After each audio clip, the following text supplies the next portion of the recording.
E a gente aprendia, por exemplo, na escola, se dava muita questão de arte, de poesia. Eu me lembro que a gente tinha que declamar poesias. Acho que eu estava no segundo e terceiro período do ensino fundamental.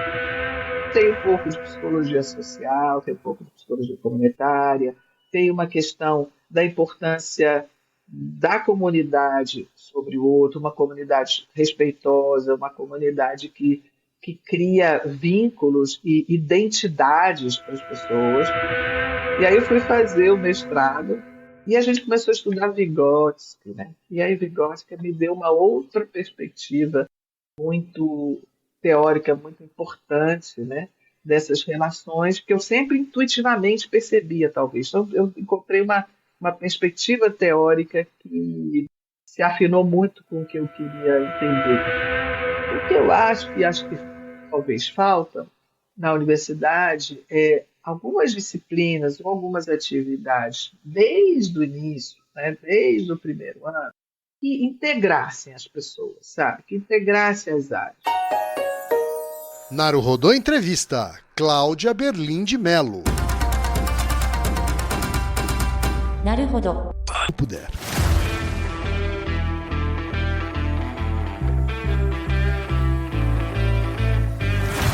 Ilustríssimo ouvinte do Naruhodô, chegamos na Black Week da Black November Insider, a maior promoção da história da marca no seu ponto alto. Ponto alto pra valer. Nesta Black Week, seu desconto total pode chegar a 70% combinando o cupom Naruhodô com os descontos do site. É isso mesmo que você ouviu, até 70% de desconto total. E mais, frete grátis em todas as compras e brindes especiais nas compras a partir de R$ 399. Mas você precisa correr, porque as roupas da Insider duram muito, mas as promoções não. Meu destaque hoje vai para a camiseta Polo Core, que traz estilo clássico com tecnologia. Você tá cansado daquelas polos que amassam, desbotam e tem caimento ruim? Então essa peça é para você. Tecido tecnológico estruturado, respirável e elegante. Do casual ao sofisticado, você vai estar sempre impecável. E você já sabe, entrando no canal do WhatsApp da Insider, você pode acessar descontos ainda maiores por tempo super limitado. Então entre no grupo de Zap agora mesmo. creators.insiderstore.com.br/Naruhodô WPPBF, tudo caixa alta. Tá? Mas para aproveitar o cupom Naruhodô com o acúmulo dos descontos do site, você usa Naruhodô no cupom, tá bom? Insider, inteligência em cada escolha.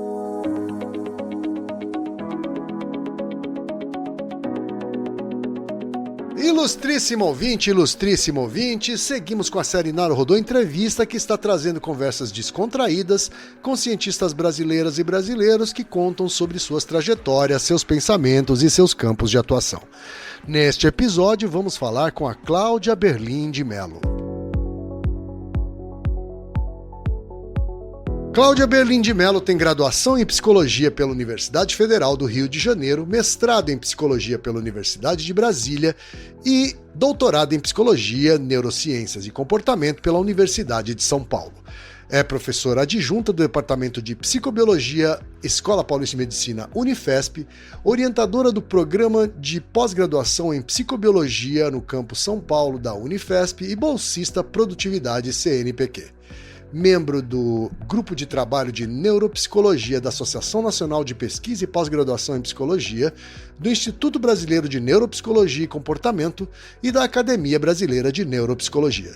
Suas linhas de pesquisa concentram-se nas áreas de psicologia cognitiva e neuropsicologia do desenvolvimento, com ênfase nos seguintes temas: cognição social, transtornos do neurodesenvolvimento, genética do comportamento, desenvolvimento e adaptação de testes neuropsicológicos.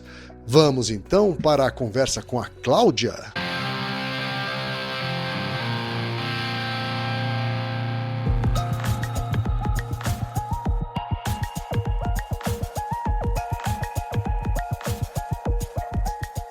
Olá, Cláudia, muito obrigado por ter topado falar com a gente aqui no Naruhodô. Dê aí o seu primeiro salve para as nossas ouvintes e para os nossos ouvintes, Cláudia. Oi, pessoal. Bom dia, tudo bem? Bom dia, porque agora são 9 horas cravadinho, né? E é um Exato. prazer estar aqui. Um prazer. Obrigada pelo convite. Imagina, o prazer é nosso, Cláudia. Cláudia, eu vou começar com você, como eu começo com todo mundo que a gente entrevista aqui no Naruhodô, te perguntando quando você nasceu, onde você nasceu e em que contexto familiar, socioeconômico você nasceu, Cláudia? Ok. Eu nasci em 62, em janeiro de 62. Nasci no Rio de Janeiro, numa família de classe média, né? Mas, assim, que batalhou bastante para chegar onde a família batalhou, né? Veio de uma... Principalmente meu pai, que é do interior de Minas, né? Era do interior de Minas. Ah, tá. Ele não era do Rio. Não, ele era do interior de Minas, de uma cidade muito pequenininha, bem no sul de Minas, chamada Brasópolis. E a minha mãe é carioca, meu pai é órfão, né? E foi para o Rio para o que tinha naquela época, né? Que era bem do vermelho e negro, né? Do rústico e no ar. Hoje as pessoas iam para academia, para exército ou para aeronáutico e entravam, né, na igreja, no seminário, né? E ele foi para aeronáutica e a minha mãe era filha de um batedor, desse pessoal que vai na frente do presidente, né? Desde a época do Getúlio Vargas, sabe? Então eles moravam em Cascadura, bem subúrbio do Rio, que era um lugar que eu convivi bastante, era um lugar muito legal, né? E a minha mãe se encontraram lá no Rio. Então é um mineiro com uma carioca. E aí eu nasci lá, tenho uma irmã mais velha, né? A Beth. O nome dela é Maria Bernadette, mas ela odeia o nome dela, né? Então a Beth sempre foi Beth. Ela é acadêmica também, Cláudia? Não, ela fez engenharia, agora trabalha muito com nessa parte de tecnologia de informação, sabe? Entendi. É muito mais dinheiro que eu. Sempre é uma área mais, né, aplicada em termos de demandas. Sim. E ela aí se aposentou e agora resolveu, aos 65 anos, fazer direito. Ela foi lá para o sul de Minas, a gente ficou com um sítio lá, é um lugar mágico, né? A gente, com meu pai, antes de se aposentar lá no sul de Minas, bem em Serra da Mantiqueira, ele comprou um sítio lá, uma terrinha, e aí ela tem a casa dela, eu tenho a minha, ela se aposentou, foi para lá, e é um lugar que eu quero ir, porque é um lugar muito, muito mágico, sabe? E agora resolveu fazer direito. Agora, assim, de agora, fato, literalmente, está literalmente estudando. Tá no meio do curso. Sensacional. Está se revisitando, né? Se reorganizando. É muito bom. Entendi. Ô, Cláudia, me conta um pouquinho, então, dessa sua infância no Rio de... Foi no Rio de Janeiro a sua infância, então, é isso? Foi no Rio. Você falou, inclusive, de Cascadura. É? Meu avô era. Me conta um pouquinho sobre Cascadura e as suas aventuras de infância na época. Cascadura é uma coisa realmente interessante, né? Porque era uma casa, meu avô morava lá com os filhos, né?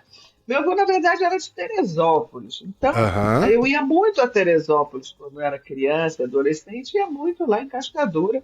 Depois que eles também se foram, né? Mas meus tios moraram lá um tempo. Então, Cascadura é uma coisa que meus primos iam. Então, era aquela coisa né? Tinha um quintal atrás, era uma coisa bem, bem gostosa de lá, né? E tem grandes vivências lá. E isso permitia, assim, na época, crianças brincarem na rua? Absolutamente, absolutamente. A minha tia fala que na época dela, da juventude dela, quando morando lá, ela atravessava um monte, um caminho muito grande para ir para pegar o trem sozinha, né? Então, foi realmente uma experiência muito legal lá. E íamos também com muita regularidade para Minas, né? Para Brasópolis. Certo. E lá também tenho boas lembranças de infância, né? O meu pai, uma época, foi fazer um estágio, sei lá o que foi. Ele foi para uma formação nos Estados Unidos, né? Ele era sargento, meu pai. Nunca teve grande carreira militar, não. Ele era sargento, ele foi para os Estados Unidos, foi para o Texas lá, porque ele Aham. aprendia coisas de rádio, de avião. E aí, com isso, eu fiquei, não sei bem porquê, com a minha avó durante um ano nessa microcidade, né? Durante o meu primeiro ano do ensino fundamental, do primário. E eu estudei lá. E para mim foi uma experiência também muito legal, porque eu andava muito, né, na rua, era uma cidade muito pequena. Então eu tenho da minha infância essas memórias, né, de Cascadura e do sul de Minas. Assim. Deus que me deu uma visão também e do Rio de Janeiro, claro. Né? Então eram cenários vivenciais muito distintos que eu tive na minha infância. Certamente essa experiência do espaço e das pessoas e das diversidades das pessoas, das suas vivências, dos seus cotidianos, realmente acho que participou muito da minha formação. Né? Aham.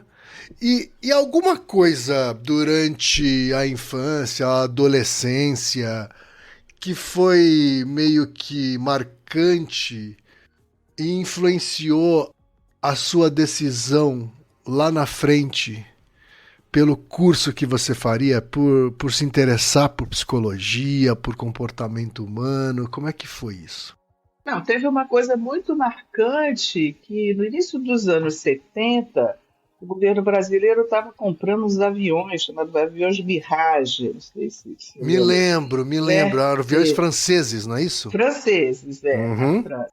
E aí meu pai foi convidado para fazer parte de uma equipe, né, de um grupo, que foi lá para para avaliar os aviões, para aprender sobre os aviões. Meu pai sempre trabalhou muito com a coisa de rádio, de avião, né, de rádio comunicação. Certo. E aí nós fomos com ele, né? Eu, a minha irmã e a minha mãe. Fomos lá e passamos 2 anos lá, quase 3, né? Aham. E para mim foi uma experiência sensacional, né? Porque a gente ia para a escola, né? E eu me lembro assim que durante o inverno era absolutamente escuro, né? Totalmente. Essa coisa de ir para a escola de noite. E eu ia sozinha com a minha irmã. A gente entrava assim num fluxo de crianças indo, sabe, para a escola. E a gente ia para a escola e assim aquela adaptação de um ambiente diferente, de ter que se comunicar, para mim foi muito fácil, muito, muito fácil. Né? E eu convivia muito com pessoas com franceses, com argelinos, com portugueses. Chamava École de Filles, mas ela não era só de meninas. Então, assim, essa experiência da França e de ir aos museus, né? de falar uma outra língua, de aprender a se comunicar no francês, que definitivamente é uma língua muito melodiosa, né? Muito. E a gente aprendia, por exemplo, na escola, se dava muita importância à questão de arte, de poesia. Eu me lembro que a gente tinha que declamar poesias. Acho que eu estava no que seria sei lá, o segundo, terceiro ou quarto período, sabe, do ensino fundamental. E fora outras coisas, a gente tinha balé, tinha umas coisas assim diferentes na escola, e aprender a língua, que foi muito, muito legal. Então, isso realmente fez uma diferença enorme na minha vida, né, de conhecer outras culturas e outras formas de comunicação. Ampliou, acho que muito mais minha perspectiva, pelo menos, não só, né, de espaço, mas de cultura de pessoas, como que as pessoas funcionam, né, nesses diferentes contextos aí. E aí, quando a gente voltou, o meu pai, naquela época, assim, que essa menina, o que será que ela vai fazer como carreira? Aí me botou na Aliança Francesa. A Aliança Francesa, que era um lugar super elitizado. Eu tinha 12 anos. Então, eu me lembro até hoje, como eu já sabia falar francês, eu entrei num curso de literatura francesa. Olha isso. E aí, eu fiquei 4 anos, mas não entendia bolhufas, né? Porque a gente estudou Baudelaire, Mallarmé, né? Eram autores Eram meio franceses, complexos para a época, para sua idade. Eu me lembro até hoje que o professor perguntou quantos anos eu tinha. Eu falei, 12. Aí ele falou, 12, 12. E aí, mas de uma certa forma, né, e meu pai, não, você vai ficar, fiquei 4 anos. Mas de uma certa forma, foi também uma coisa de tentar entender. E eu gostaria de ter feito esse curso hoje, né? Quem sabe ainda faço um dia. Mas o que eu, por exemplo, entendi e me toquei muito pelo Baudelaire, né? Eu lia Les Fleurs de Mal, então eu comecei a prestar atenção que as pessoas poderiam ter um sofrimento, né, ser muito frágeis e ao mesmo tempo serem muito geniais e talvez tirem dessa fragilidade alguma coisa muito diferente e muito inovadora e muito social de uma forma que estimula as pessoas a pensar diferente, né?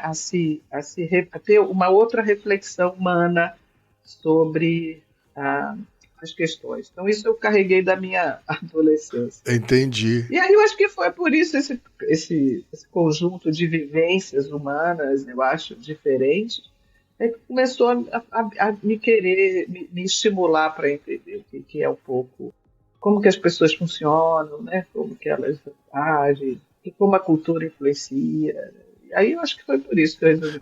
Você acha que o seu pai tinha noção do que estava fazendo quando te apresentou essas vivências nas ciências humanas logo cedo, né? Ainda criança? Eu não sei, eu acho que ele não tinha noção clara, assim, consciente, mas eu acho que ele tinha intuitivamente a ideia que era importante expressar, né, o trazer novidades, coisas diferentes. Mas ele era uma pessoa muito simples, né? Ele só fez o que seria correspondente ao ensino médio, né? Mas eu acho que ele tinha talvez intuitiva, mas não porque ele me fez ir para lá de qualquer forma, né? Mas eu tenho a impressão que era muito mais para eu manter um idioma, né? Fluência, e vai que eu seria uma boa professora de francês. Eu não sei se ele tinha, foi uma boa pergunta, talvez até tivesse, né? Ele realmente foi. Meu pai estudou numa escola agrícola, para você ver, né? Então acho que não tinha talvez essa vivência né? Entendi. Agora vamos fazer uma viagem no tempo, Cláudia, ou continuar essa viagem no tempo para o dia em que você teve que decidir que curso assinalar na inscrição do vestibular. Como é que foi? Foi uma decisão fácil? Foi difícil? O que foi decisivo? Olha, as boas partes das minhas decisões, elas têm uma raiz muito mais afetiva e meio intuitiva do que de muita, né, de analisar, por exemplo, qual é a carreira que tem a ver comigo. Não sei. Na época eu tinha uma tia que eu gostava muito, muito dela, mulher de um tio meu, né?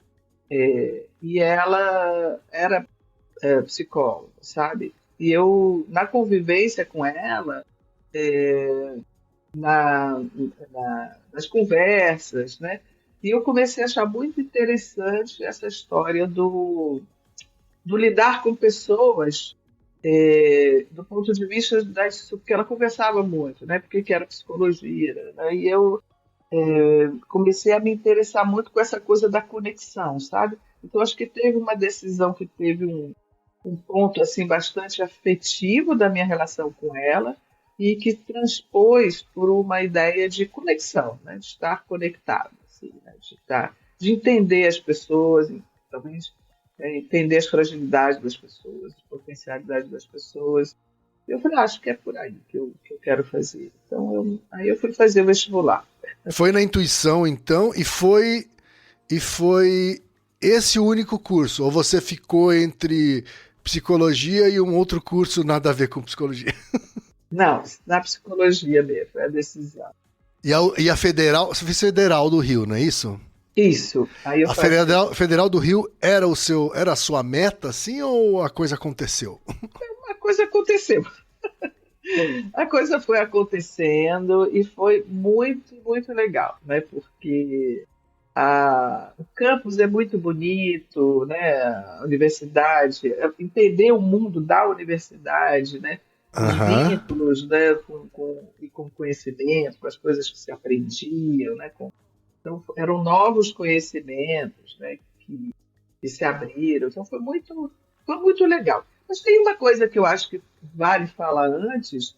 Eu estudei no ensino fundamental e médio no Colégio Pedro II, não sei se você conhece. O Colégio Pedro II, no Rio, Bastante tradicional no Rio, né? tradicional, né? E é um Uhum. colégio excepcional, né? Público. E acho que tinha, assim, era um colégio muito tradicional, tinha reitores, professores eram excelentes. Até hoje eu me lembro de aulas de algum professor de inglês particularmente, sabe? Que eram aulas fenomenais de física. A gente teve aulas de latim, ninguém mais tinha aulas de latim, mas é isso aí. Então, assim, essa coisa do Pedro II como uma instituição pública de muita qualidade, né? Que tinha uma diversidade, e era bem estava bem na plena ditadura, né? Mas a gente conversava, tinha muita coisa de conhecimento mesmo, sabe? E depois de conhecimento, tipo, não que a gente discutisse Marx, mas tinha aulas de sociologia, por exemplo, né? Mas muito para adolescente. E isso me marcou muito, aquele espaço de escola, né? E depois, quando eu fui para a Unifesp, oh, perdão, falta um tempinho para chegar lá. Quando eu fui para o FRJ, também está numa escola pública, né? Numa instituição pública e de uma muita qualidade, fez definitivamente enraizou uma importância para o conhecimento, para a educação e para a formação das pessoas, um tipo de caminho também mais humano. As humanidades são importantes, né? Porque tinha aquela coisa, direito, medicina, mas como é importante, como as ciências humanas são importantes, né? E então foi um espaço, fora o campus, que é lindo, né? Que é aquela coisa mais antiga, muito lindo. E realmente, a questão da UFRJ é que, como era tudo naquela época, ela era muito direcionada para a psicanálise, sabe?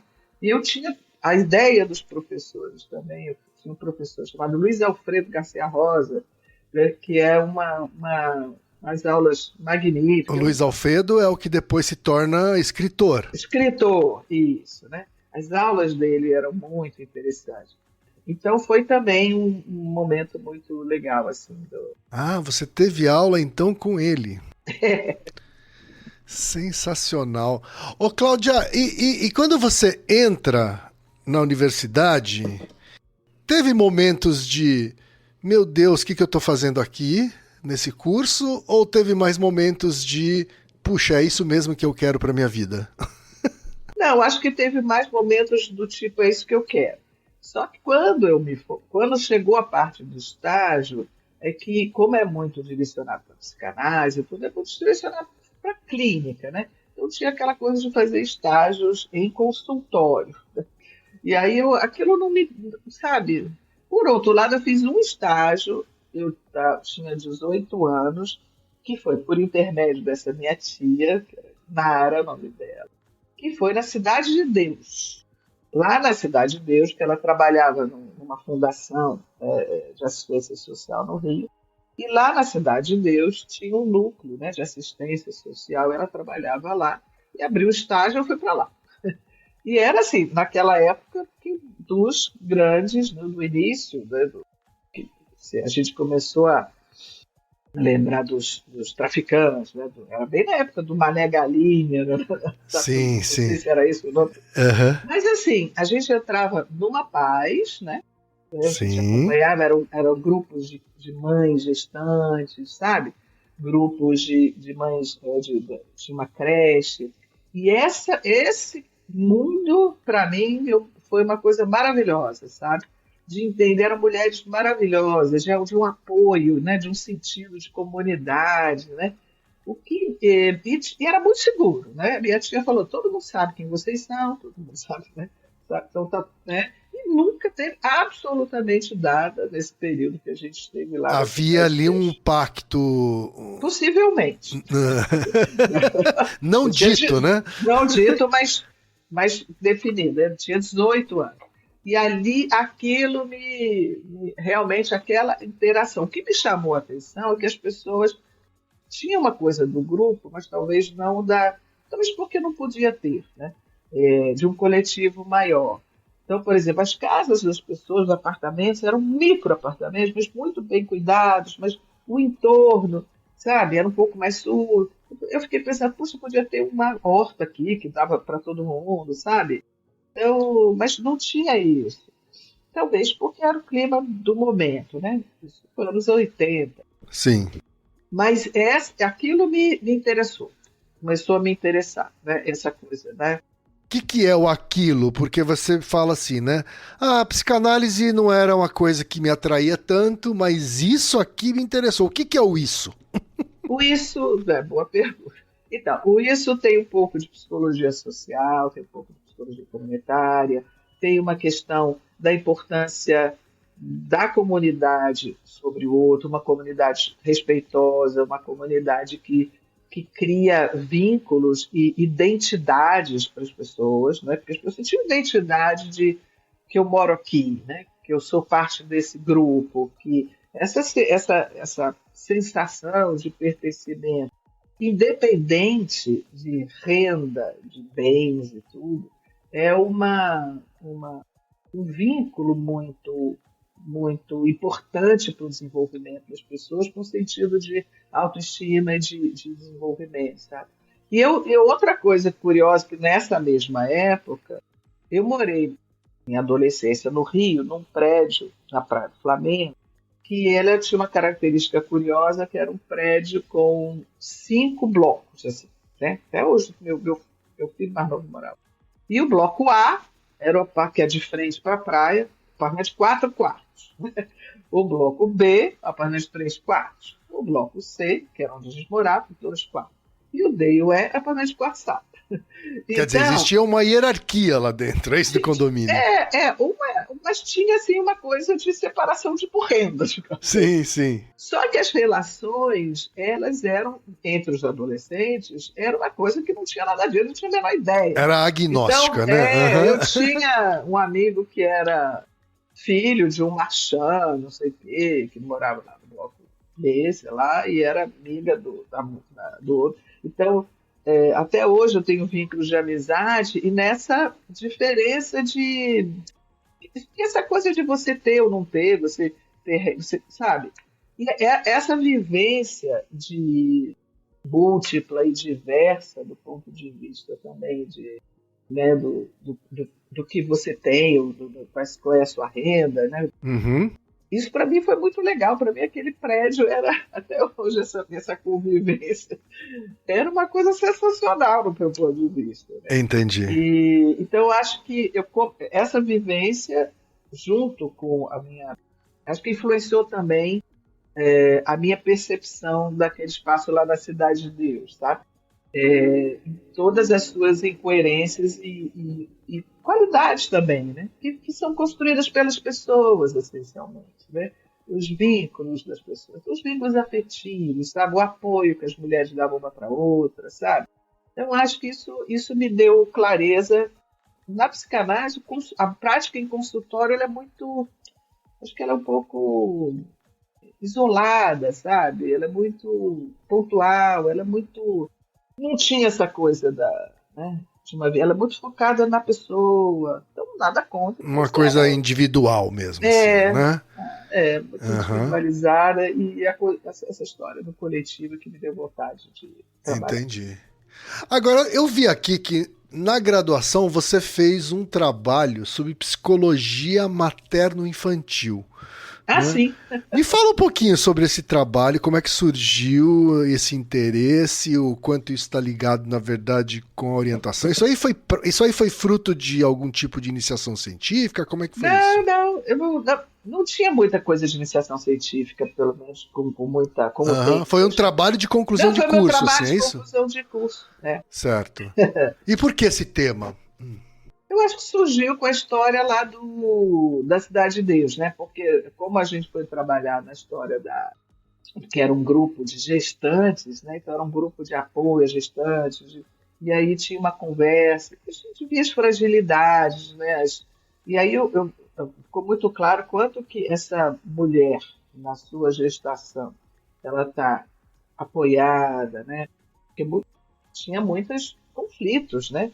Muitas fragilidades. A maternidade é uma fase muito importante, muito crítica, né? Porque muito mobiliza aspectos, emoções muito conflitantes. E Uhum. aí eu comecei a perceber o quanto essa mãe tinha que ser cuidada também nessa relação com o seu filho, sabe? Mas ficou meio que por aí, mas foi importante eu estudar isso também. Entendi. Agora, eu vi também que existe um gap temporal aí entre a sua graduação e o seu mestrado, né? O que aconteceu aí durante esse período e o que fez você retomar os estudos em psicologia por meio do mestrado? Então, eu sempre fiquei numa transição, né? Eu acho que eu tenho umas fases assim, sabe? Então, entre a prática clínica e esse trânsito pelo mundo científico, né? Então, não tive essa linearidade que a pessoa faz iniciação científica e mestrado, doutorado. Então, quando eu terminei a minha graduação, concluí, eu falei assim, o que eu vou fazer? Aí tinha coisa do consultório, perguntar. E aí uma outra tia, eu tenho vínculos familiares muito fortes, né? Que morava em Brasília, a parte por conta do meu avô, que foi para Brasília, né? Que ele era servidor, parte da minha família foi para lá, né? A gente chegou a ficar um tempo lá, mas voltou. Então tenho tios em Brasília, né? E uma tia muito querida, que é minha madrinha também, a Leda, ela falou, olha, tem aqui isso foi no início, final de 80, nos anos, início de 90, falou, ó, tem aqui uma chamada para trabalho num lugar chamado Organização Mundial da Educação Pré-Escolar. E a ideia é fazer, né, trabalhar junto com uma equipe multidisciplinar, professores, psicólogos, para dar um apoio às creches conveniadas com o governo na formação dos, das pessoas que atendiam nas creches, né, das cuidadoras, né, não era bem esse nome, e em termos de desenvolvimento infantil, do desenvolvimento. E aí eu achei muito, muito legal a ideia, sabe? E resolvi ir para Brasília para ficar um tempo para fazer essa formação. Aí comecei a trabalhar lá na educação, na UMEP, que chamava. Aí depois de tanto tempo eu percebi assim, nossa, prática, você precisa mais teoria, né? Preciso consolidar isso teoricamente mais do que eu estou tendo de vivência. Aí eu resolvi fazer o mestrado. E o mestrado era numa área da psicologia, a psicologia do desenvolvimento no contexto sociocultural, era o departamento. Falei, é isso que eu fiz, é isso aí. Né? E aí eu fui fazer o mestrado com a Elizabeth Tunes, foi uma pessoa muito importante também, de muito vínculo. E a gente começou a estudar Vygotsky, né? E aí Vygotsky me deu uma outra perspectiva muito teórica, muito importante, né? Dessas relações que eu sempre intuitivamente percebia, talvez. Então, eu encontrei uma perspectiva teórica que se afinou muito com o que eu queria entender, sabe? O que Vygotsky trouxe que te chamou tanta atenção, assim? Então, a teoria sociohistórica, né, assim, considera que as relações, os aspectos cognitivos, emocionais, também são muito influenciados pelas relações pragmáticas de trabalho, de vínculo, de cultura, né? Então, que era exatamente isso que eu sempre percebi, né? Nós somos muito fruto das relações culturais e históricas. Então, é um momento de vida que influencia e determina as formas como a gente pensa. Ou seja, a importância das relações culturais, em essência, né? E históricas por natureza, por isso a diversidade, né? da importância de você valorizar e compreender relações culturais, que são a base para o desenvolvimento cognitivo, das estruturas de aprendizagem, de pensamento, né, de organização de pensamento. Como E para o base para você Vygotsky, entender os livros. desde a idade mais tenra, assim, né? Assim, desde criança, o desenvolvimento se dá por meio dessas relações, assim. Exatamente, porque elas definem as formas como a gente. Era aquela contraposição com a teoria do Piaget, né? Que o Piaget é mais do determinismo biológico, né? Que você tem fases do desenvolvimento que dá estruturas de pensamento, de cognição, conforme as fases do desenvolvimento maturacional. E o Vygotsky já discute uma ideia de que o desenvolvimento não é linear, ele é feito como uma espiral, né? Você tem retrocessos e avanços, né? Conforme Certo. essas diferenças com que as crianças vão se abrindo para as relações culturais, né? Qual é a influência desses aspectos culturais e históricos sobre o desenvolvimento da criança. E aí eu comecei a achar isso muito sensacional e acabei estudando um pouco mais. Eu queria fazer coisas de creche e tudo, mas como o mestrado é muito curto, Curto. a Uhum. Beth Tunes, muito sensatamente, falou, não, bom, tem uma coisa aqui já em curso, que Aham. tem a ver com relação professor-aluno, né? E aí eu fui estudar também essa relação professor-aluno e também foi muito legal, sabe? Era como que Como o esse professor analisa a sua ação pedagógica? Um estudo da interação verbal de professores ao analisarem problemas de ensino. Isso. Conta um pouquinho sobre esse trabalho, o Cláudia. A questão do ensino-aprendizagem, né? Eu acho que durante muito tempo a ideia é que você tem um professor que ensina, né? Você tem o conteúdo que é repassado e você tem que focar no conteúdo, melhorar o conteúdo, as estratégias pedagógicas, mas parecia que o aluno era um pouco, sabe, passivo nessa relação de Uhum. educação, né? Sim. E a ideia era, e com base na reflexão sobre as teorias histórico-culturais, né, que essa relação também precisa ser, ela é construída também, né? E na relação com o professor que um conhecimento novo passa a ser formado, estabelecido, que vai dar estruturas para esse aluno para refletir e criar novas formas de aprendizagem, novas formas de ensinar, né? Porque eram professores do ensino, né, fundamental, professores de química. Então a ideia era conversar com eles como que eles interpretavam a sua própria ação, as suas fragilidades, né, os seus desafios. Então isso era gravado, essas conversas, e a gente começou a fazer uma categorização dessas falas para entender conteúdos de pensamento, né? O que era comum, né? Então, como que os professores, naquela época, em Brasília, ao refletir sobre a prática, como que tinham... que aspectos eram mais fundamentais que eles identificavam para a sua prática e que precisavam ser considerados, por exemplo, para programas de intervenção, de trabalhar com professores. Então, agora, muito interessante, que foi o primeiro momento que eu me deparei com um tipo de análise, que é essa análise de relato verbal, né? É uma análise mais qualitativa, de interpretação de relato verbal e de formação de novos conhecimentos, né? Que viram construto, conceitos, de uma certa forma, né? Conceitos sobre a prática pedagógica. E aí essa questão do método foi muito legal para mim, né? Entender a relevância de você encontrar estratégias metodológicas para formar um conhecimento a partir da vivência das pessoas, né? Uhum. Não a partir só de uma teoria dada. E tendo método científico para isso, né? E aí você quantifica também esses núcleos de conhecimento, de ideias que as pessoas... Então foi isso, né? Então, por isso que teve esse gap, que eu fiquei bastante tempo na prática, naquela prática de ir nas creches, de conviver com as pessoas. Nessa época eu cheguei aí lá no Bico do Papagaio, lá no Tocantins, É mesmo? para um treinamento lá, para uma interação. Então, foi muito legal, mas depois de um tempo eu pensei, não, é muita prática, eu preciso da teoria, aí eu fui para fazer o mestrado. Um mestrado. E E foi depois, foi com o mestrado que você começou a dar aula ou você já dava antes? Como é que começou a carreira de professora?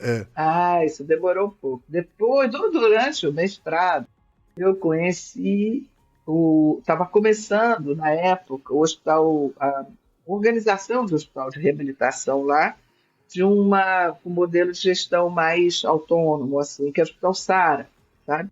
Certo. Lá em Brasília mesmo. Lá em Brasília. O Hospital Sara, hospital de reabilitação, chamava Hospital de Reabilitação do Aparelho Locomotor.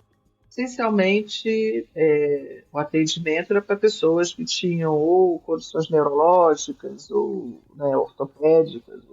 Então, assim, tinha ambulatórios para pessoas com lesão medular, lesão cerebral e as crianças também. E era um hospital que estava se organizando, um hospital público, totalmente gratuito, que me interessou muito, né?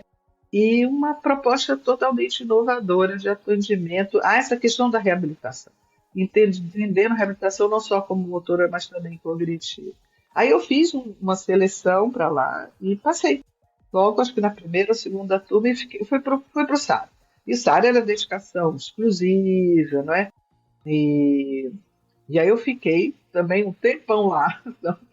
E foi uma experiência muito legal. Foi nessa época que eu comecei a aprender o que era neuropsicologia. E era uma época que a gente não tinha praticamente testes ou esse arcabouço de avaliação neuropsicológica que se tem hoje, principalmente na infância, tinha muito, muito pouca coisa. Né? A gente tinha o livro da Lesac e tinha uma bateria Lúria Nebraska que era para adultos. E eu fui trabalhar com as crianças. Uma coisa muito legal que tinha lá no SARA é que o atendimento era feito em dupla. Então, era ou uma psicóloga ou pedagoga, então, era a PP, chamava, e a outra era, ou podia ser uma fisioterapeuta, uma terapeuta funcional, que era TO. Então, a gente era uma dupla, PP e TO. Para cada criança, a gente ia fazer a avaliação, a abordagem e a organização da estratégia de intervenção para aquelas crianças, né? E aí foi uma experiência muito, muito também, para mim, muito transformadora, né? Que era lidar com crianças com dificuldades cognitivas amplas, sabe? Por consequências de condições muito drásticas, né? Então, assim, acompanhei muitas crianças que tiveram acidentes, passaram a ter traumatismo crânioencefálico, passaram a ter condições neurológicas cognitivas, consequência desse trauma, né? Mães que um bebê lindo de 2 anos teve meningite e aí ia passar a ter muitos prejuízos cognitivos. Como é que você começa desde o início pensar num projeto de estimulação, de reabilitação a longo prazo que integra essa coisa motora.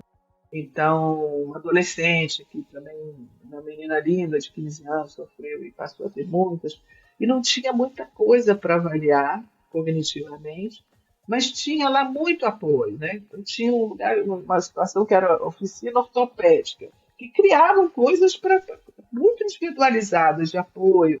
Mas eu falei assim, eu me lembro muito desse caso que eu estava acompanhando uma menina, essa menina de 15 anos, que estava se recuperando, estava saindo do coma.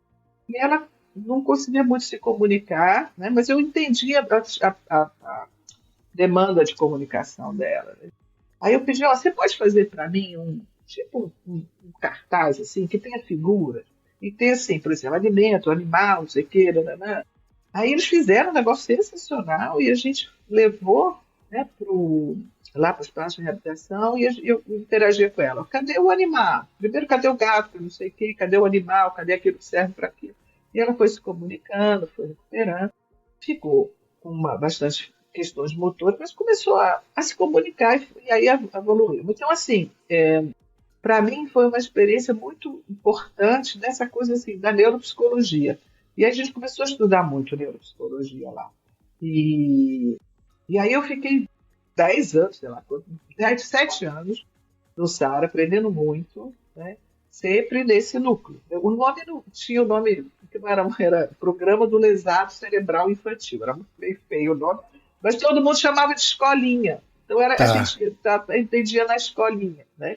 E aí eu comecei a perceber essa coisa do impacto, né, ou das consequências de uma lesão cerebral congênita ou adquirida sobre a cognição e como a gente tem que pensar em estratégias de intervenção que consigam, de alguma forma, favorecer que esse cérebro encontre mecanismos de neuroplasticidade para se adaptar, mesmo que não execute uma tarefa específica de como era antes, mas que se adaptem, que se encontrem formas diferentes de se manter, de se comunicar, né, e de aprender.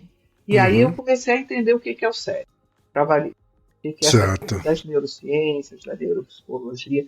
E aí, depois de um tempão, eu falei, gente, é muita prática, preciso de teoria.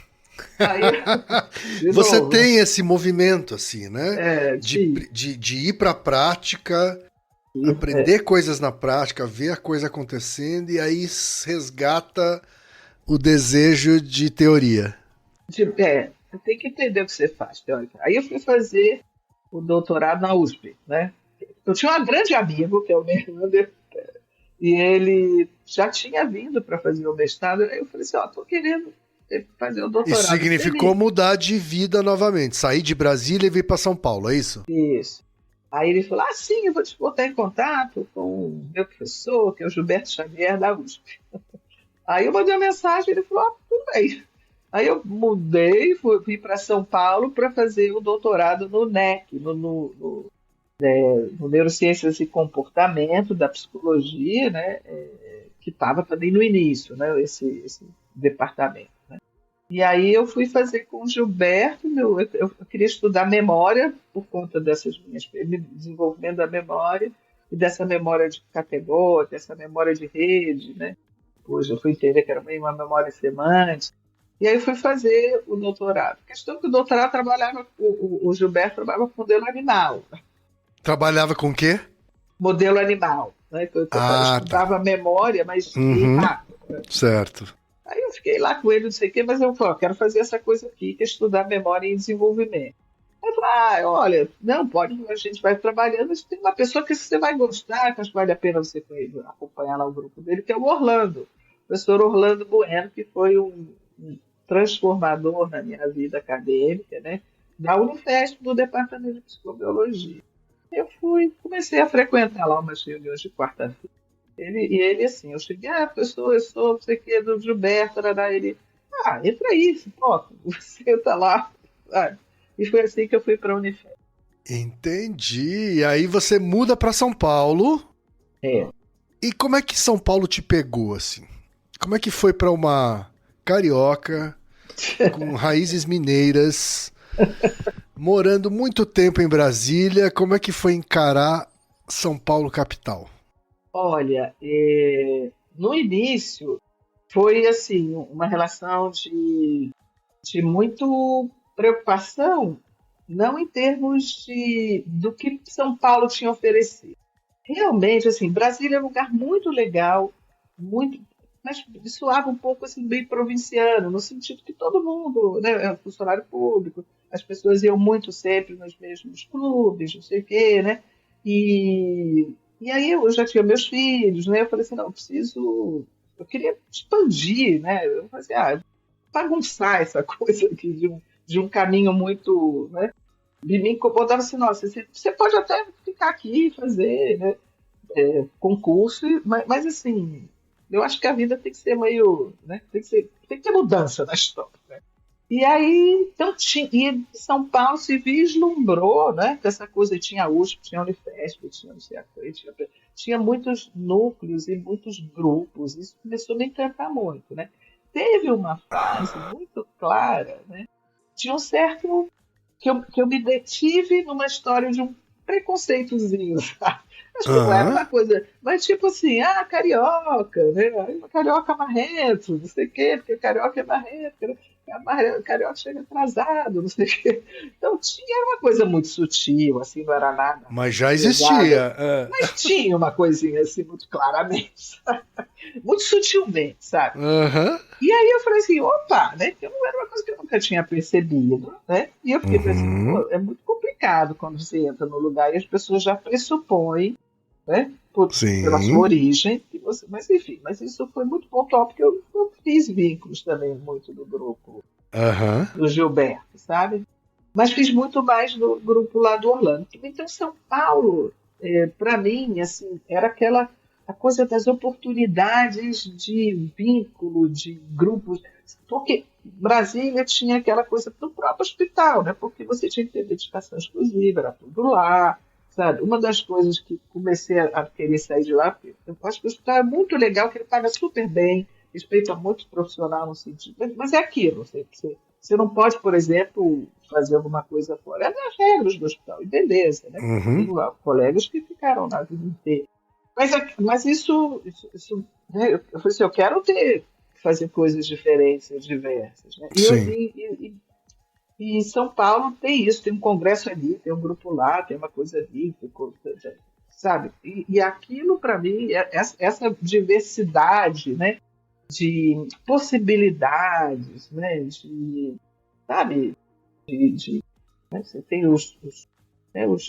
as comunidades, né? Os japoneses, não sei o quê, os árabes, aquela confusão, essa coisa que a gente cria uma identidade É meio multifacetada um e cada, liquidificador cultural, assim, né? e cada um mantendo, né? Cada um mantendo as suas raízes. Eu acho isso maravilhoso, né? E eu falei assim, gente, eu me encontrei em São Paulo, né? E aí não quis voltar para o Rio, né? Mas tem grandes, Aham. eu adoro o Rio, acho que o Rio tem uma coisa das pessoas serem muito leves e muito amigas, sabe? Sim. E então eu tenho raízes. Recentemente estava lá na UERJ com o Cadu, com o meu amigo que é professor, e com a Rosinda, enfim, com o pessoal da PUC, que eu gosto muito, que eu tenho vínculos, a gente tem um vínculo de trabalho, de amizade, né? Então eu mantenho esse meu lado carioca também. Mas São Paulo foi um divisor de águas mesmo, sabe? Entendi. Agora, o seu doutorado, ele, né, com foco em memória, ele se concentrou bastante em crianças e pré-adolescentes, assim, né? Esse era um público que te interessava mais já na época? Sempre, assim, desde a questão do Rio com as gestantes, depois é, na questão do desenvolvimento sociocultural que eu aprendi no mestrado, embora eu tenha feito esse outro caminho como professor, né? Mas depois, durante os anos do SARA, eu sempre trabalhei muito com criança, né? Era do programa infantil, e aí eu queria realmente continuar nesse campo do desenvolvimento cognitivo, né? Só que veio a história também do desenvolvimento cognitivo num processo diferente, né? Que seria por conta da readaptação a uma lesão cerebral, quais são os novos caminhos que essa aprendizagem, que essa cognição, né, evolui. E aí, e nessa época assim, faltava instrumento para avaliar, né? Não tinha testes neuropsicológicos nenhum, né? E eu lá, ainda no SAR, eu assim, por apoio lá daquela coisa da oficina, eu falei, você pode fazer para mim uns cartões assim? Esses cartões eu quero 6 figuras de animais, de outras de fruta, outros de meios de transporte, não sei o quê. Então aí eu fiz uma atividade, um jogo, né? Era bem um jogo, era uma tarefa, porque Uhum. era uma tarefa de. E aí eu pedia para as crianças, olha, eu queria que você juntasse aqui os que combinam. Agora eu quero que você junte diferente, faça uma coisa diferente. Agora, sabe aquela, vou juntar tudo. Sabe aquelas figuras? Tenta lembrar delas. Aí eu vi se as crianças usavam essa estratégia semântica, né, de organização semântica para lembrar, se isso facilitava. Né? E aí, no doutorado, eu falei assim, nossa, eu quero entender melhor, mas antes de chegar na criança com lesão cerebral, a gente precisa entender no desenvolvimento típico, né? Das crianças que se desenvolvem, assim, crianças que não têm lesão. Uhum. E aí eu propus ao Gilberto, ele topou. E aí eu peguei essa tarefa, né? E então a gente avaliava, de uma certa forma, né, conhecimento semântico, né? Associação, né? Categorização, né? Memorização e recordação. Então, era uma tarefa de categorização e memória de figuras semanticamente relacionadas. E aí eu fui e eu avaliei crianças de zona rural, né, predominantemente lá de Brasópolis, da minha região lá, e Aham, de São Paulo, né? Então a sim. ideia era ver o quanto que essas diferenças, como que as crianças desenvolviam essas estratégias semânticas de memorização a partir dessa tarefa, né? E você encontrou diferenças assim? Não, diferenças no sentido de uma evolução ao longo das idades, de como as crianças ao longo do tempo vão cada vez se beneficiando mais dessas relações de categoria para lembrar, Aham. né, para evocar as figuras, né? Então, assim, E porque a aí gente tanto lembra fazia de que. onde era criança, é isso? Não, tanto fazia, não teve A diferença. evolução era a mesma. Aliás, só fazendo um parênteses, Hum, nesse lugar que eu tenho sítio, é uma comunidade, né, de pessoas que são predominantemente lavradores que plantam banana. É uma região que produz muito banana. certo. E essas pessoas, elas são muito inteligentes, são autônomas, têm, assim, o que eles têm em termos de casa não tem a menor diferença da minha, entendeu? Elas são pessoas, tem uma pessoa lá que é um gênio, que trabalha com, ele constrói casa, constrói tudo sozinho, sabe? E Sim. ele é sei lá, um arquiteto nato, e é um cara que tem uma reflexão de vida, sabe? Então, aquele ambiente lá não tem diferenças entre as pessoas, sabe? Diferenças a casa da minha irmã não é diferente da casa do Manuel, que é verdugo, que trabalha em feira e tem uma casa maravilhosa e um carrão. Né? Então, assim, é um ambiente que não tem muitas diferenças em termos de. E lá, as crianças de lá é aquela criança que brinca na rua, que não sei o quê, que a tia está ali do lado, a avó está ali, não sei. Então, não teve. Depois eu fiz um outro estudo comparando função executiva. E, numa certa idade, as crianças de lá têm melhor desempenho em função executiva do que as crianças de São Paulo. Né? Então, o que tem lá? É uma comunidade de muito respeito, sem diferenças, ou as diferenças são compreendidas, mas não são sentidas do ponto de vista de que você é menor do que eu. Então, essa coisa da comunidade lá é muito, muito prazerosa para mim, essa convivência, sabe? Porque a gente faz vínculos muito fortes com as pessoas.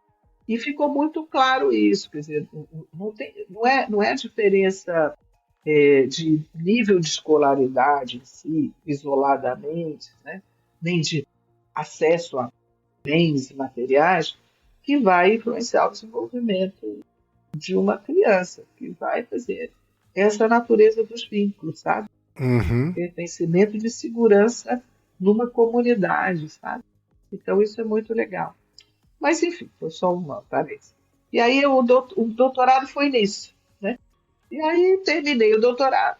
É fácil, o que fazemos depois do final? O que fazemos? O que fazemos, né? E aí, como eu tinha desenvolvido uma tarefa, estava numa época que começou as questões de avaliação neuropsicológica, sabe? Então, estavam começando porque começou a ter muito caso de TDAH, de não sei o quê. Caso assim, né? De queixas de aprendizagem, que começou.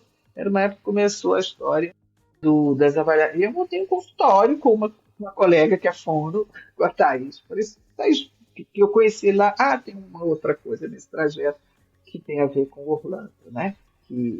Mas, enfim, aí teve duas coisas quando terminou o doutorado. Primeiro, o Orlando e um médico amigo meu, Mauro, disse, eu estou montando aqui um serviço, né, o Orlando, que é o Centro Paulista de Neuropsicologia, que eu estou montando um serviço para avaliar a memória em pessoas, né? Porque trabalhar com modelo animal e é um serviço de avaliar amnésicos, né? Então a gente vai atender os amnésicos e desenvolver pesquisa em memória. Aí ele me convidou para começar a participar desse grupo vinculado ao Departamento de Psicobiologia. Primeiro teve o REAB, que era um núcleo bem dos amnésicos, né, de pacientes adultos com lesão cerebral e amnésia. Depois veio outro serviço que era uma aluna também do Orlando, que é a Jaqueline. Esse serviço do REAB foi muito com a Silvia Bolognani, né, que foi uma pessoa que inaugurou, que ajudou muito a construir esse programa. Depois a Jaqueline, a Brisqueta, que criou um serviço para idoso, para avaliar Alzheimer. Uhum. E depois a Mônica Miranda, que é tudo aluna do Orlando, e eu estava lá no meio, para criar e o Mauro Muscati, que é o neuropediatra, o NANI, que é o Núcleo de Atendimento Neuropsicológico Infantil. Então eu comecei a participar desse grupo do NANI. Aí eu estou lá até hoje, né? E é um serviço de atendimento à população, né? Então, o NANI especificamente é um serviço de atendimento à população, crianças com dificuldades escolares, para fazer avaliação multidisciplinar, não só neuropsicológica, quanto de aprendizagem. Então, assim, foi isso que aconteceu, né, quando eu terminei o doutorado. Eu continuei com participando desse grupo, formando esse serviço de atendimento gratuito a populacionários de neuropsicologia, e fui para o consultório. E aí, depois de um tempo, no consultório, comecei a achar muita prática, acho que vale a pena a teoria. Eu vou voltar, aí eu fui fazer o concurso. Aí você resolveu dar aula. Aí eu resolvi dar aula e falei, agora eu preciso focar nisso, né? Aí passei no concurso em 2016. E o consultório permaneceu aberto? Não, porque é a dedicação exclusiva, sabe? E eu acho que assim, a dedicação exclusiva ela é importante mesmo, né? Porque você tem que se imergir no mundo da universidade. Tem muita demanda, né? Uhum. Tem muito a coisa da pesquisa, ensino e extensão. Mas eu continuei na clínica só formando as pessoas lá no CPM, na formação. E lá a gente faz atualização profissional. Pessoas já formadas vão para lá para fazer o curso de atualização. Você começou a dar aula, então, em que ano, Cláudia? Então, depois que eu terminei o doutorado, eu comecei a dar aulas numa universidade particular, né? Tá. Então, eu dava aula. Então, logo no começo dos anos 2000, você já iniciou sua carreira de professora também. Terminei em 2003, e aí eu já comecei a dar aula. Dei aula na Unib, durante bastante tempo, fiz colegas bons lá. Uhum. E aí fui pro consultório. Eram as duas coisas. E no CPM, né? Tá. A universidade particular era uma boa universidade. Tinha uma questão que tinha as turmas noturnas com muita gente, né? Eram alunos, sei lá, muitos alunos, 180, 120 alunos. Caramba. E é complicado, né? Vira quase aula de cursinho, assim, né? E era noturno, né? Mas o curso era muito bom de psicologia, sabe? Muito bom. Depois a universidade reduziu bastante, boa parte dos colegas que eu tinha lá agora estão no Mackenzie, então, outras universidades foram fazer outro tipo de carreira, mas a universidade é muito boa, sabe? O curso era muito bom de psicologia. O que você teria como críticas ao curso de psicologia da USP e até de outras universidades que você conhece a realidade, Cláudia? Porque você deve saber, o Altair é um grande crítico, né, das graduações de psicologia aqui no Brasil. O que você vê como, se você tivesse poder de interferir diretamente em tudo, assim, né? Em que áreas você atacaria, assim, para melhorar o ensino de psicologia? Boa, complexa essa pergunta. Então, assim, né, primeiro, aqui, eu sou do departamento de psicobiologia, né? Então eu não dou aula para psicologia, porque a psicologia não mais, tá no campus, na Baixada Santista, né? Eu dou aula para medicina, para enfermagem, para biomedicina e muita aula na FOM. Certo. Então a minha realidade é mais nessa coisa multidisciplinar. No contexto da psicologia, o que eu acho que também tem a ver um pouco com isso, eu acho que a gente precisava tentar encontrar na universidade, principalmente nessa área da saúde, alguns algumas interlocuções maiores, algumas práticas pedagógicas que colocassem as pessoas juntos, sabe? Essa experiência que eu tive no SARA de trabalhar em dupla, sabe? Porque uma pessoa tem demandas, a criança motoras e cognitivas, essas coisas se misturam, né? Uma coisa influencia a outra. E lá você tinha como dupla, geralmente aqui um fisioterapeuta ou um TO, é isso? Normalmente, ou uma fisio ou uma TO, que podia ser. Porque foi interessante que o cargo era terapeuta funcional. Certo. Tá? Então, podia ser qualquer coisa. E a outra era psicólogo / psicopedagogo, né? Podia ser alguém que trabalhasse com cognição. Então, era além de uma carreira da formação certo. acadêmica formal, sabe? O foco era a demanda da pessoa. Sim. O que eu acho que talvez falta na universidade é algumas disciplinas ou algumas atividades desde o início, né, desde o primeiro ano, que integrassem as pessoas, sabe? Que integrassem as áreas. Então, essa integração precisaria ter, não só talvez na área da saúde, né, mas, por exemplo, eu participei recentemente de um projeto a desenvolver uma bateria, quer dizer, estou coordenando um projeto de desenvolvimento de uma bateria de cognição social para adulto, que é o que eu estudo atualmente, que é a cognição social. Tá. Bateria, quando você diz, um teste, sim, é um conjunto de testes. Certo. A bateria vai... E aí eu entendi o que é um negócio chamado engenharia biomédica, que é um negócio sensacional.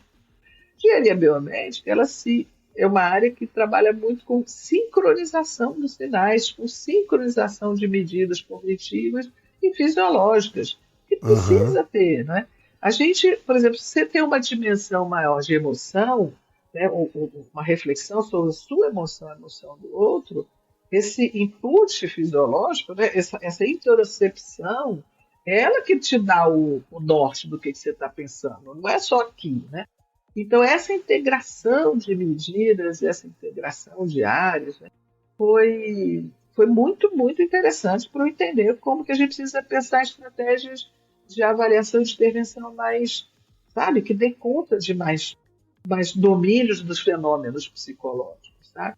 E aí, talvez se tivesse desde o início mais, assim, sei lá, o serviço social, com a medicina, com a engenharia biomédica, com sei lá, economia também, sabe?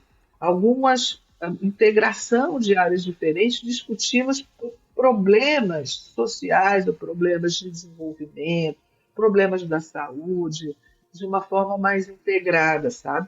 Assim, como a gente vai resolver essa questão aqui, sei lá, o risco para aumentado em adolescentes para o uso de tabaco muito cedo, ou sei lá, ou para essa dependência de... Acho que ninguém vai resolver um problema tão complexo como esse de uma forma isolada, só pela psicologia, só pela medicina. Então, se a gente tivesse algumas atividades acadêmicas, sejam disciplinas, mas desde o início, não é só pós-graduação, não é só... mas que estimulasse as pessoas a entender que o conhecimento ele perpassa, sabe? Ele se integra de diversas fontes para a gente resolver. A única forma de resolver problemas complexos é quando a gente entende qual é a limitação do meu campo de investigação, quanto eu dependo do outro, para a gente pensar junto, sabe?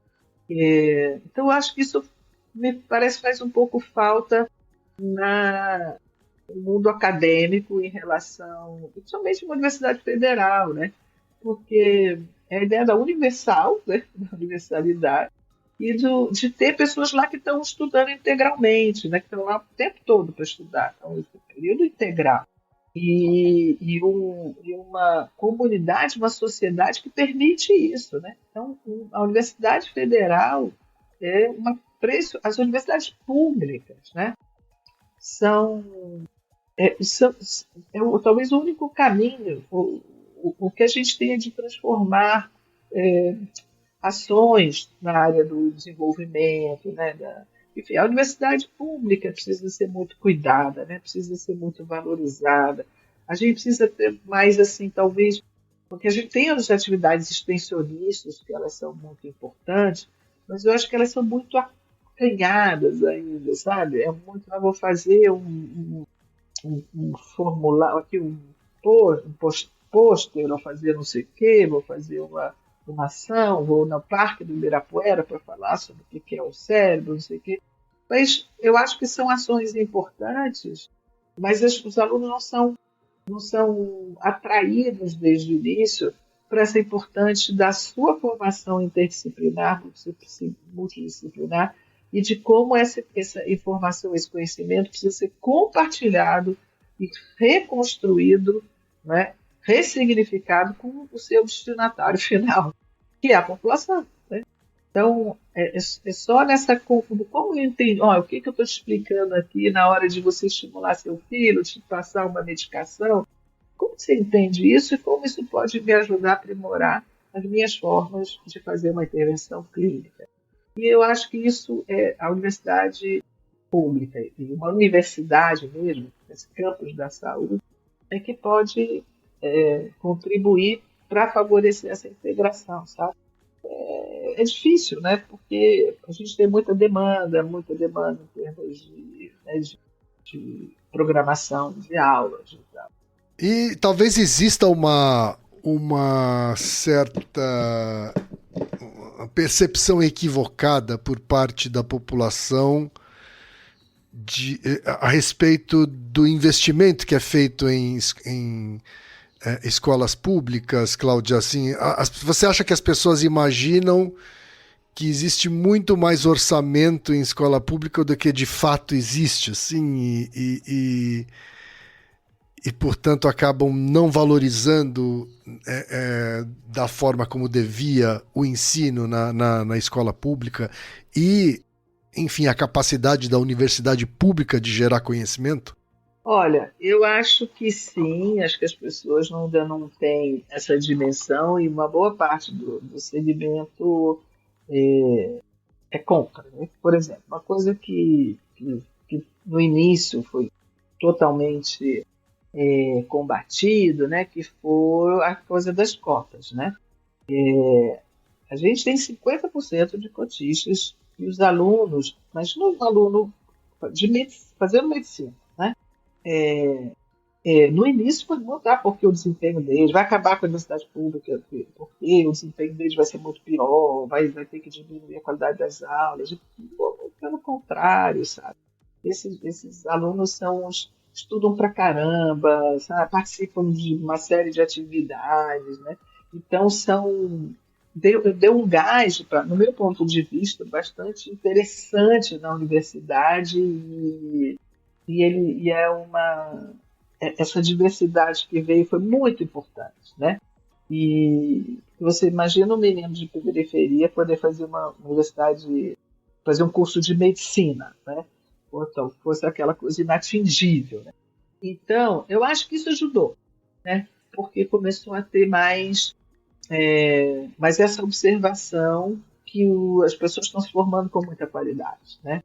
Independente das suas origens e das suas rendas. Mas, assim, eu penso que há um movimento assim, muito que é da nossa vida, né?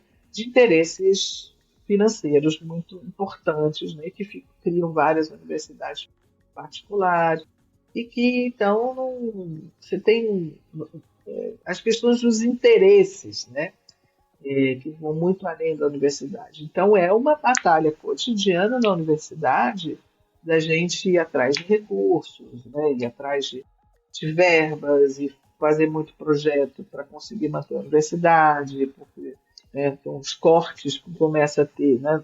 Governamentais começam, ou pelo menos a universidade não é o que está, né, no centro de manutenção, de cuidado com a distribuição dos governos federais, embora, né, a gente sabe que mudou muito, é muito pior recentemente do que agora, né? Mas, então acho que tem um pouco ainda, mas eu tenho visto muito, porque se tem alguém que esses alunos que estão se formando em medicina, sabe, que eu tenho a impressão que são aqueles que vão mudar muito, né, que vão porque é o cara que vai fazer psiquiatria no CAPS, que vai, sabe, que vai Sim. atender, não é? Não desmerecendo a pessoa que é filho de, né, que é uma família de médicos que já tem a sua vida, que vai fazer um consultório, tudo certo, né? Mas talvez uma pessoa que tem essa noção de que é uma comunidade, sabe? Essa noção mais vivencial, talvez estimule mais esse. Ou pode ser que não, o cara vai montar um consultório, se der mato, tudo bem também, sabe? Não tem nada contra os dermatos. Não sei se você está me entendendo. Claro que entendo. A gente claro. tem essa. Se você tem alguém que viveu e vivenciou essa vida mais comunitária, existe uma esperança maior de que seja também um profissional com uma visão voltada para isso, né? Porque ele tem uma vivência da realidade, né? Da realidade do que é a grande parte da realidade das pessoas no Brasil. Sim.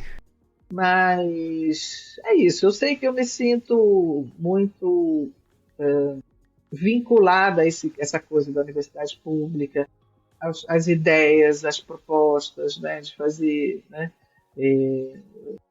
vou fazer essa. Comecei a estudar muito cognição social, né, com alguns tempos, que é como que aspectos de percepção de emoção do outro, de atribuição de estado mental, para entender pensamento, sentimentos da perspectiva do outro, né?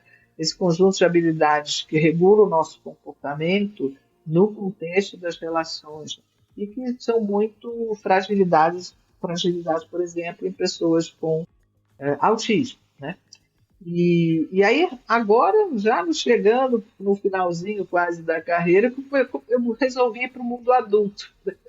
E comecei a querer estudar muito cognição social em adultos, sabe? E isso começou também por uma coisa muito legal, que foi a entrada das pessoas com deficiência, os PCDs na universidade também, concordo. E começou a ter muitos alunos com autismo na universidade, né?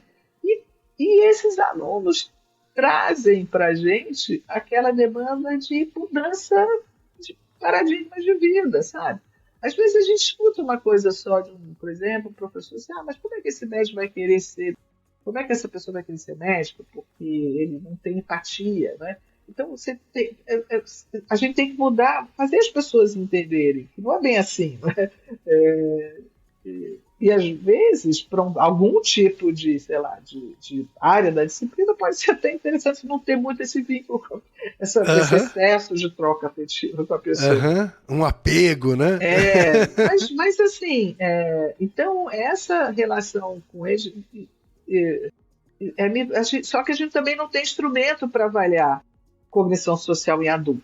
Tem muito para criança, sabe? Com figuras, não sei o quê, muito não.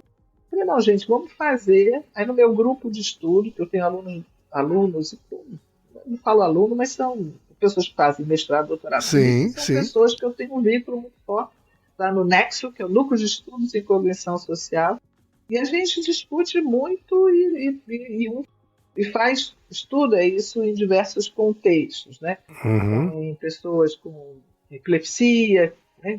Que é o Luiz, ou vendo aspectos de empatia na enfermagem, no desenvolvimento da enfermagem, como é a Giovana, está estudando empatia em pessoas migrantes da Noruega, sabe?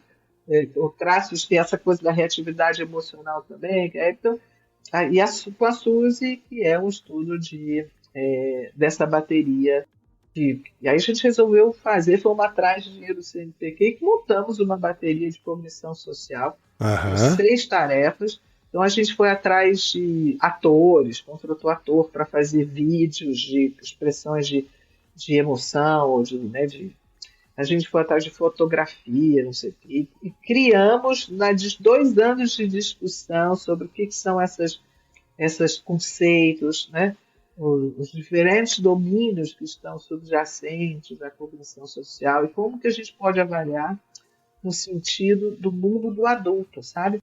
Porque tem muitas pessoas com autismo que são, assim, alguns até com altas habilidades, mas acaba tendo dificuldade de se organizar num grupo, não é? porque não entende essas pistas sociais, sabe? Às vezes tem uma coisa do ruído que incomoda, sabe? Então, e acabam saindo do trabalho, né? E aí piora, dá mais uma sensação de inadequação em pessoas com muita potência Uhum. intelectual e cognitiva e de produção. Então você precisa, na verdade, reorganizar o mundo do trabalho, né? O mundo das relações. E não só fazer essa pessoa se adaptar, mas explicar para o ambiente, olha, essa pessoa tem esse tempo. Pode ser que para ele, se você trazer muita demanda ao mesmo tempo, ele não consiga. Ele vai se retrair. Entenda que ele tem um tempo maior. Às vezes o ruído incomoda, deixa a pessoa ficar numa... Vamos organizar um ambiente de sala de aula, o que é possível fazer para essa pessoa.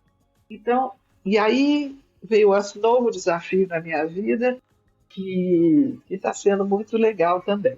Então, para isso, a gente tem que ter dedicação exclusiva, né? Tem que ter intercâmbio acadêmico e tem que ter os alunos perto. Né? Então, os meus alunos mais novos, os meus alunos, é muito legal ver que o cara chega com muito mais conhecimento numa certa questão ou numa certa tecnologia, porque lê muito aquele assunto, sabe? Vai estudar, então já chega com um monte de coisas, ideias prontas. Você fala, putz, eu vou ficar aqui só nesse suporte. E é muito legal. Ô, Cláudio, eu queria fazer uma pergunta que tem a ver com acontecimentos, né, importantes dos últimos tempos aí, né? Primeiro, eu queria entender como é que a pandemia afetou seu trabalho, já que você estuda bastante comportamento em grupo também das pessoas, né? E houve aí uma mudança situacional, né, das pessoas com a pandemia. E queria saber também se a inteligência artificial também já começou a adentrar as suas áreas de estudo e de que forma? Olha, a pandemia teve na minha vida pessoal, já que a gente está falando Na sua vida pessoal e na sua vida profissional, né? isso. Teve uma situação que eu fui para o sítio. Então, o fato de ter ficado no sítio e não ficado num apartamento foi muito importante. Naquela época, minha mãe foi para lá. Minha mãe já estava desenvolvendo Alzheimer, ela morava no Rio, foi para lá. Então, eu fiquei com ela, com a minha irmã. Então, não foi tão angustiante assim como seria possivelmente de eu ter ficado num apartamento de 2 quartos. Né? E lá... eu comecei, a gente vê aquela demanda de você se adaptar, gravar aula, aquela maluquice, eu gravar 500 vezes a aula, não sei o quê, você tinha que encontrar estratégias diferentes para se organizar. Então, foi muito angustiante, acho que foi muito, muito traumático para todos nós. Eu acho que trouxe uma ideia muito clara que a gente devia manter. Isso pode acontecer de novo, que a gente depende das pessoas, que não adianta de achar que você tem o poder para, sabe, cuidar sozinho da sua família e nada vai te afetar, independente do dinheiro que você tem, sabe? Então, essa situação de você ter que fortalecer mais as conexões e, ao mesmo tempo, trouxe para mim essa coisa da tecnologia, né? Você se adapta. Mas, para mim, eu percebi muito do meu limite disso. Para mim, por isso que eu falei com você, vamos entrar 15 minutos para ver se funciona. Né? Essa coisa de aula, sabe? Colocar aula. Eu dou muita aula. Mas você me pareceu já bastante íntima, viu, da câmera, assim. Você acha que a pandemia acabou forçando a gente a fazer isso? Forçando. E eu acho que favoreceu muito. Assim, hoje em dia eu consigo ter uma banca de mestrado, doutorado de um aluno com um colega que está lá no Rio Grande do Norte, que seria muito difícil, muito dispendioso. Né? Hoje em dia a gente tem reuniões, eu tenho parte de um grupo, né, que é a Associação Nacional de Pesquisa e Pós-Graduação em Psicologia, que a gente conseguiu fazer um monte de coisa trabalhando assim, né, dessa forma. Por outro lado, eu acho que o excesso realmente desses recursos por exemplo, eu gosto muito de aulas de pós-graduação presencial. Presencial você sente mais as pessoas, você sente mais o clima, você vê quem está mais ligado.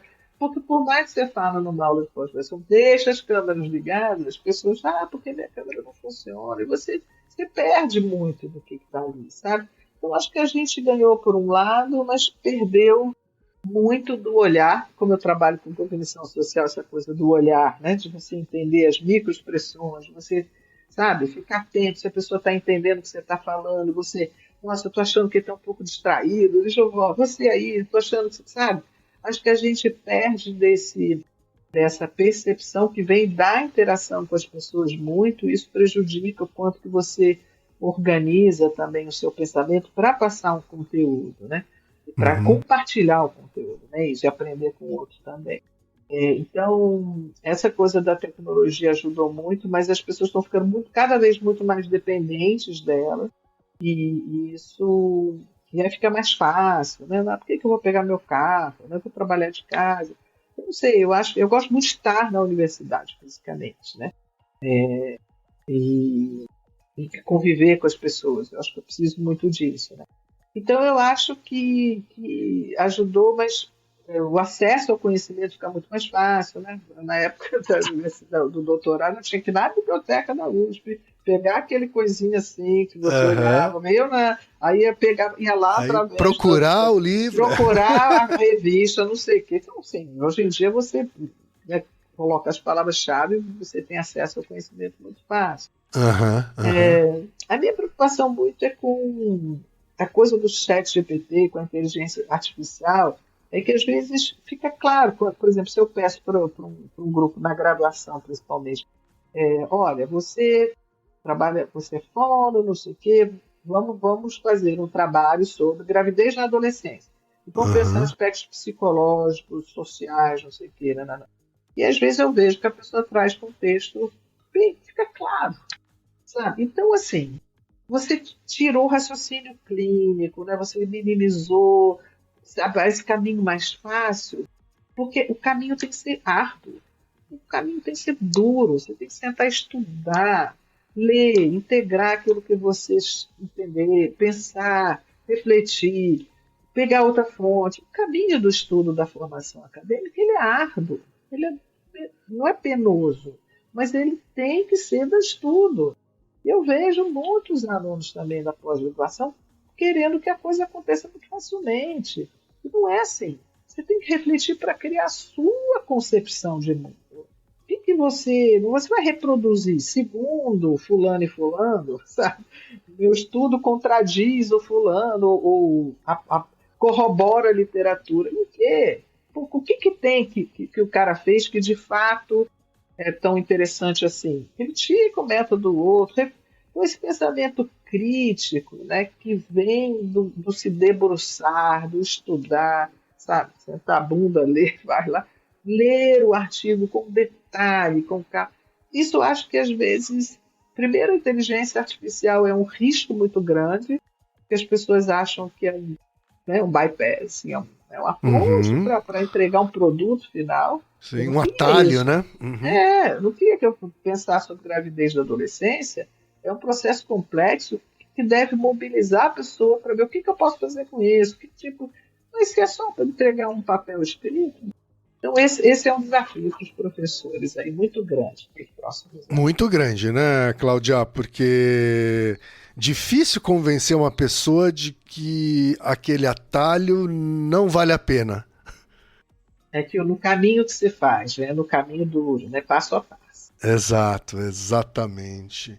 Eu sou bastante solidário com esse desafio que, né, com esse desafio que educadores passam a ter, né, ter que ficar chamando a atenção de aluno que acha que está sendo esperto, copiando e colando respostinha do chat GPT, né, no trabalho, assim. Então, agora eu sempre falo com eles, assim, ó, a sua maior prova vai ser seu paciente. O Uhum, seu paciente que vai chegar com um monte de complexidades, de demandas, aham, muito particulares, não tem sim. um chat GPT que vai resolver Não isso, é? né? É. E é disso, o seu futuro como profissional vai depender de você ter qualidade de interação.